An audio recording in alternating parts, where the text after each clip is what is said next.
Hello, everybody. As you join, some people are still waiting for some audio to kick in, so we'd like to welcome everyone as you get settled in. I want to start off by, as always, thanking my good friend Josh at IWPA, the Israeli Wine Producers Association, who did all the heavy lifting to get this program running and to schedule all the winemakers and all the wine personalities that we're fortunate that they're sharing their time and they're staying up late at night. It's past midnight in Israel, or waking up early in the morning like our last sessions. It's 4 a.m. in Israel. So let me kick it over to Josh. So we're going to be talking about one of the most historical, wonderful winery that's been around Israel for a long time, and I think it's really put the Israeli wine industry on the map. So you guys have listened to me talk a little bit. I'm going to pass it over to Etty to talk a little bit about Carmel and get us started when Yiftah joins us. And today's class is going to be really cool, guys. We're looking for something different on each class. Today we're going to be talking about Cabernets. We have 4 different cabs that we're going to be focusing on, from the Select, Private Collection, Appalachian, and the Single Vineyard series. So, Etty, what do you got to say about Carmel Winery? Good evening and good morning and good night, or whatever it is from Israel. I'm very excited to be here and thank you for having us. Well, Carmel Winery, actually, I think for not just me, for a lot of people, is something that is escorting us since we were children. The first wine I ever remember was always Carmel wine. And later on, when my father started drinking a bit higher quality wines, he would always buy the Carmel Winery Cabernet. That was his favorite. This guy is the most incredible guy, not only at making wine, but just to hang out with. And I think Josh and me can say that personally, that it's a pleasure getting to work with him. And he's the chief winemaker. So he works with the whole team of winemakers, but he doesn't stop working. Even though it's 12:30 at night for him, he works, doesn't sleep, and he is the most incredible winemaker and person. So it's a real treat getting to see his face right now. My name is Yiftah. I'm the chief winemaker of Carmel. Thank you for joining us to this adventure. I think it's the first time that I'm doing that kind of thing. This is my assistant. This is Rosie. She's cute. Rosie. Hi, Rosie. And I opened some nice bottles of wine. We are focusing today on Cabernet. Why Cabernet? People don't know, but it's the first grapes that the Baron Rothschild brought to Israel. Everybody thinks that Cabernet in Israel, it's like Chardonnay, that it arrived at the 70s.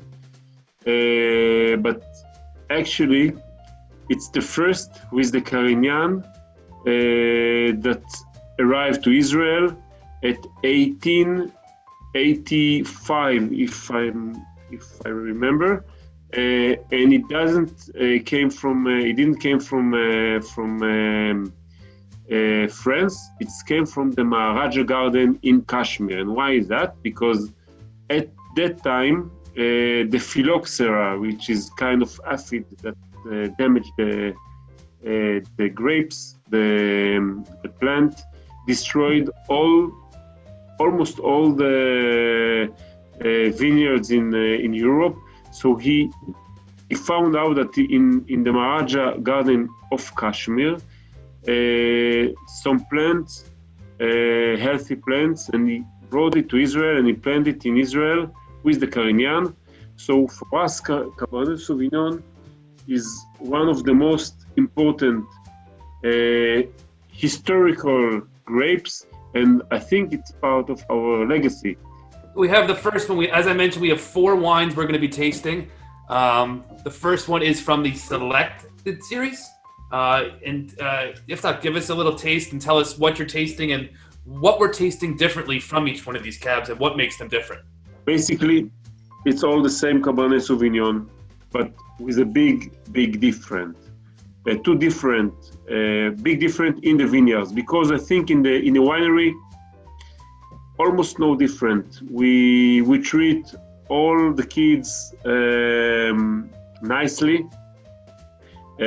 So the selected Cabernet Sauvignon came from a lot of vineyards from all over Israel. We have vineyards not far from Gedera in the south. I was born not far from Gedera, Rehovot.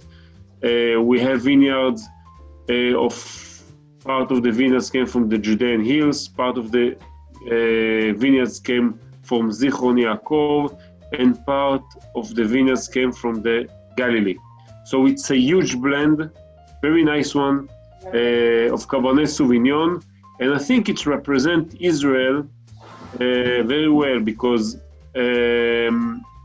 I think this wine has a very good value for money.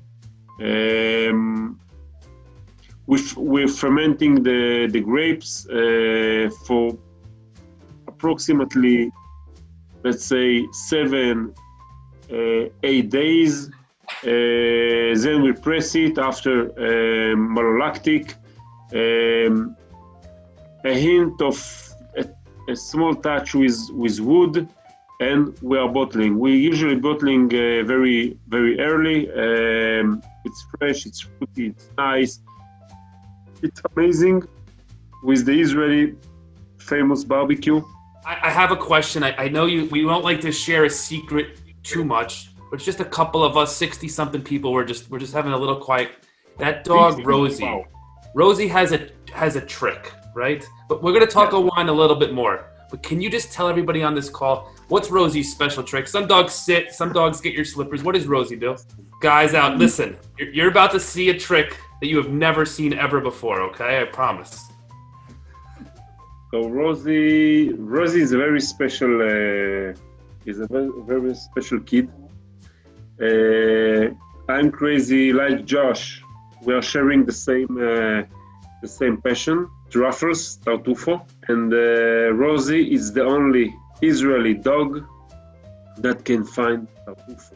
So we trained her to find this mushroom. So the tartufo, usually the truffles, you have to dig like 20-30 centimeter. I don't help me in inch or in yards. So it's about 30 centimeter under the soil. And we trained her to search the mushroom, and she can find mushroom. Actually, we have mushroom, we have truffles in our garden. Did anyone out there know that there was truffles in Israel in what kind of dog is that? It's a poodle. A poodle. Like me. I just want to show everyone that we got a special dog with us tonight. So we want to taste something else now. Now, Yiftah, tell us the difference between the selected and the private collection, both being the same grape. What's the major difference between the two? So the major difference, again, is the treat of the vineyards. Usually, the selected, the yield is a little bit higher. For the private collection, we select the vineyard with a slightly lower yield, obviously better color, obviously more balance, not always more powerful, but we are looking for balance, and we try to work harder in the vineyards. Most of the private collection comes, I think, about 60% of the blend. Again, it's a blend that represent all Israel, but particularly the south of the Golan. The selected, for example, age in the winery for approximately 5 months. The private collection, we are going to bottle the private collection, the 2019, next week. What is tannins? What are tannins? And are they found more in common in Cabernet? And can you explain the levels of tannins maybe throughout these Cabernets? It's a group of chemicals, natural, it's phytochemicals that we can find in the grapes. And the role of the tannins is to combat against disease, against usually mushrooms, fungus, that attack, like example, white mildew. It helps the grape to defend against birds, for example, because it's unpleasant taste, especially in the Cabernet Sauvignon when it's ripe. So a molecule of sugar attach to the tannins, and it reduce the reactivity of this molecule, because this molecule has a very strong affinity with protein.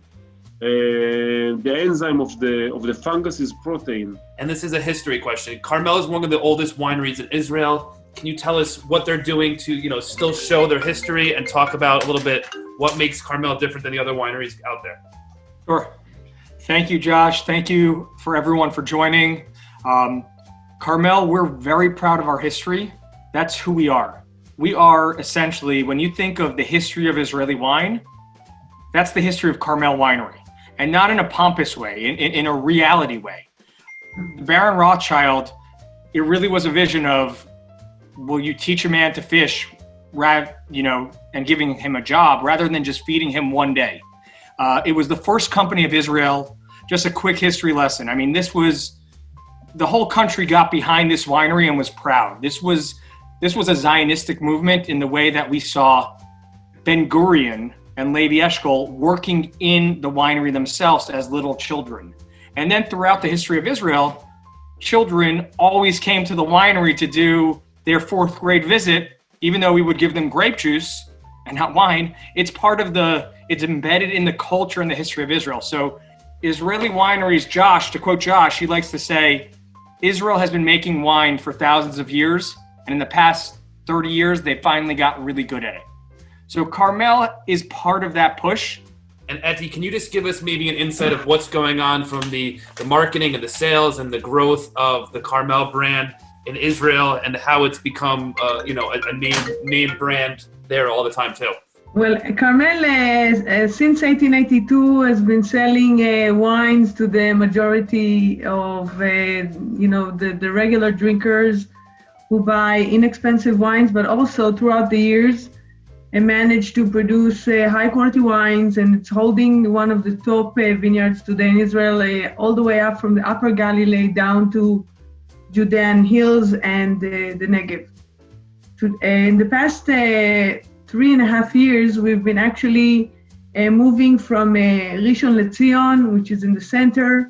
We've been actually relocating ourselves all the way up to the north.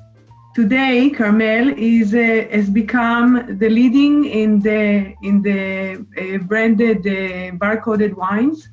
We are the #1 sellers of the selected private collection, the Appalachian. And even now, when you know that we are suffering such bad times with the corona all over the world, Carmel has been doing really, really good because there is a lot of commitment from the side of the buyers in Israel, people who know and appreciate Carmel for all these years and still are loyal to the brand. So today we are #1 in sales. And Jake, can you just talk about maybe where you've seen in the U.S. and working with the different guys over there, how you've just seen the growth of Carmel and the new Carmel for everybody that's listening to out there? First of all, I'm going to touch on a 2 or 3 points. Number one, to what Ronnie said, the first time Israel was recognized in modern times as making great wine was the 76 and then followed by the 79 Carmel Cabernet. In fact, I got a call just yesterday, of someone who told me that they have still a case each of the 76 and 79. I'm not sure the wines are still holding up, but certainly Yisrael Flam, which was an amazing winemaker and the first winemaker to ever study at UC Davis, the premier wine school in the world, was from Carmel. Second, one of the big complaints that some critics have voiced over the years is that, the wines are good, but they're not really great value.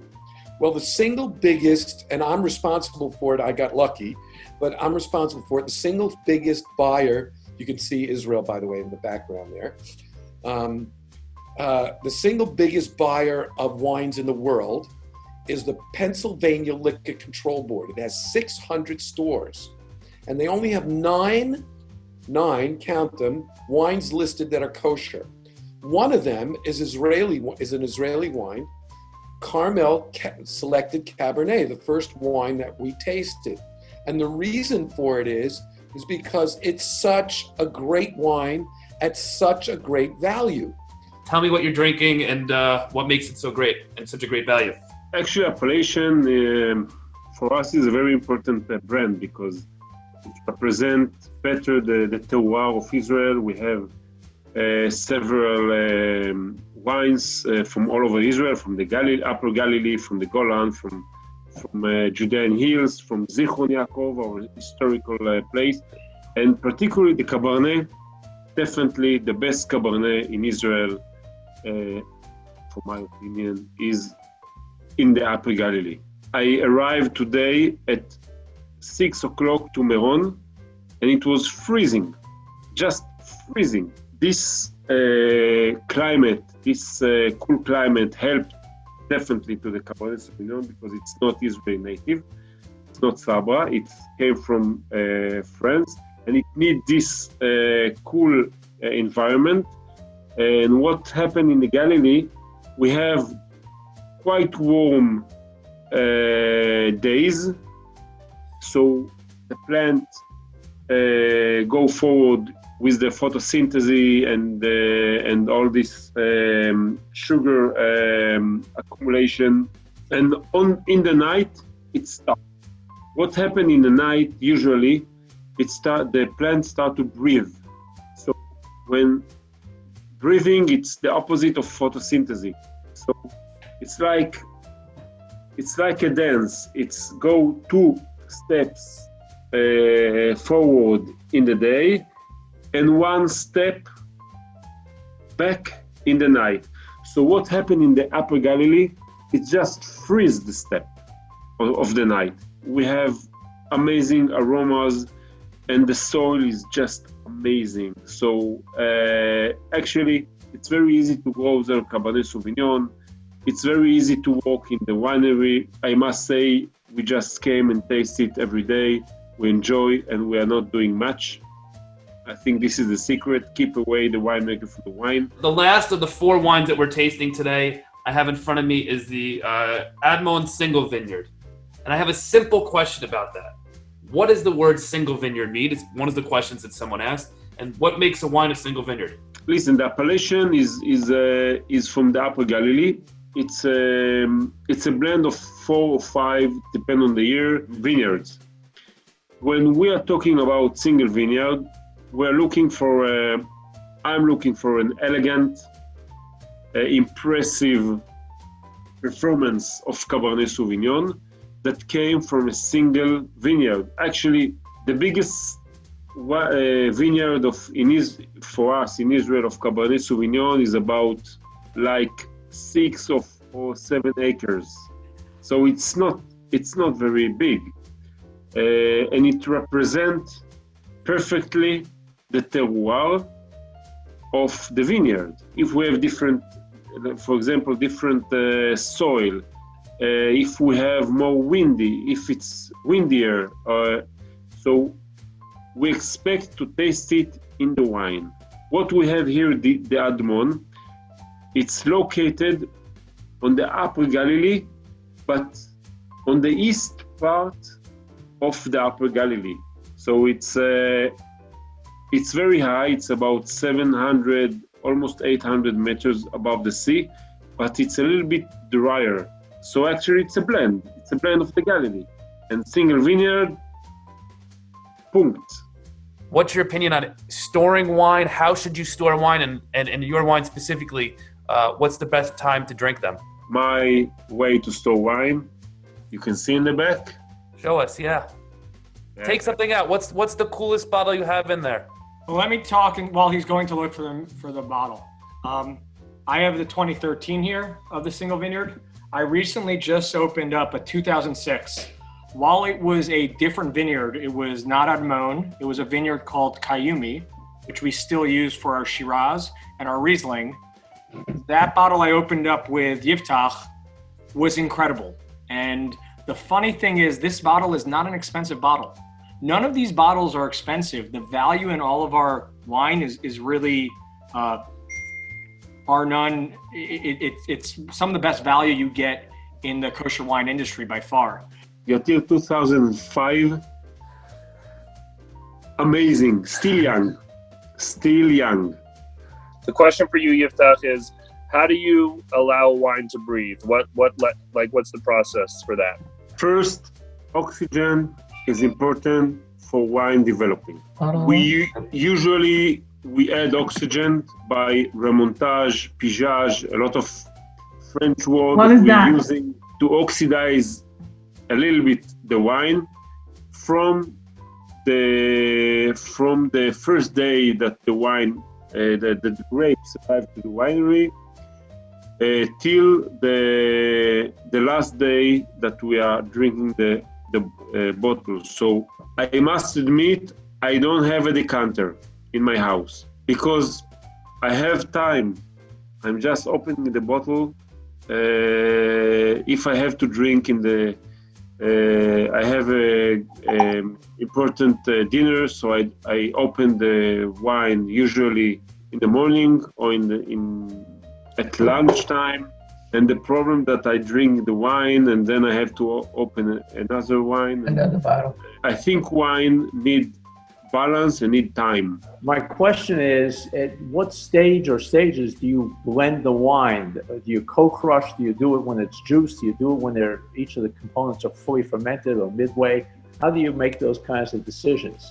So it's depend on the wine. For example, we have next year, for the next harvest, 2020, we have a special vineyard from Jerusalem Hills. We have Grenache and Syrah.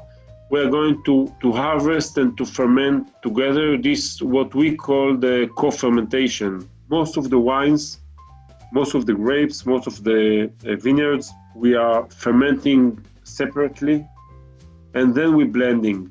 I'd like to know why you're not shipping the Merlot anymore, the Appalachian Merlot, to the States. You can buy it in Israel, but you cannot buy it here in the States anymore. It's coming soon.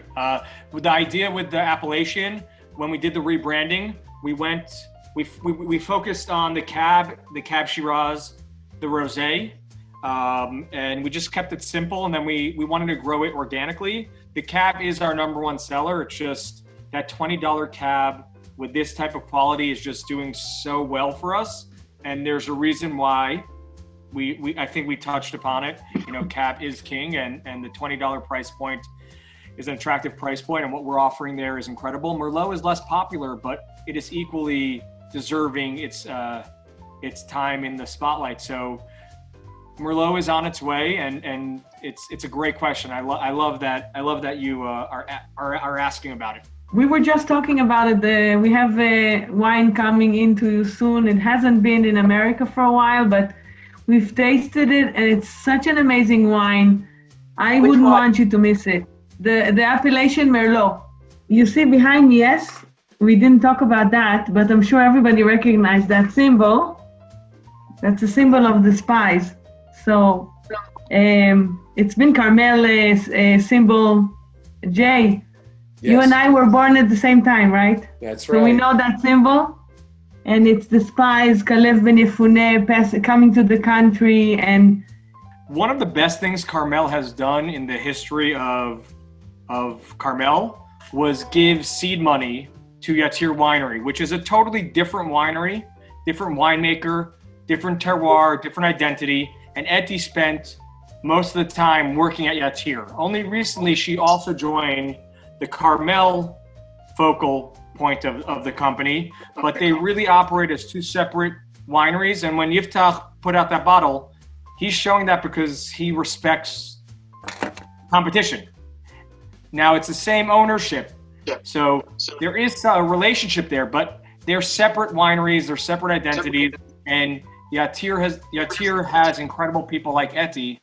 That's one of the reasons that Yatir does really great stuff. Also, if anybody wants to get involved with donating food or donating wine to doctors, or even if with David, I would do a cool thing. If people buy wine now, I will do a reciprocity where I will donate in reaction. I think there's a lot of cool things that we can continue to do these days. So keep up the good work.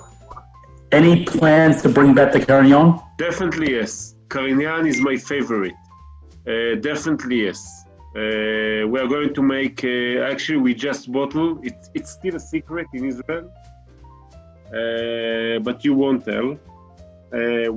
We just bottled the 2018, and I must say that 19 is outstanding as a single vineyard. Outstanding.